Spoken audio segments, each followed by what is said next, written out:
Oh, ano, nagkakalaglagan na.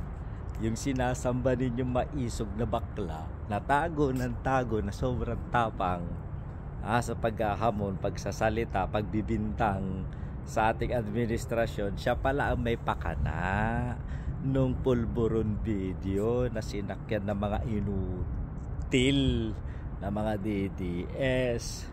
Unti-unti na nalalaman ng katotohanan na yung pondo na ginagamit sa mga rally-rally ay galing sa pugo, galing sa katarantaduhan, galing sa droga, lahat na, at galing sa putahan.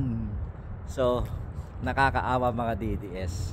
Pinapaikot-ikot lang pala kayo ni Baklang Arieta. Ang tanong dito, imposibleng walang alam yung poon.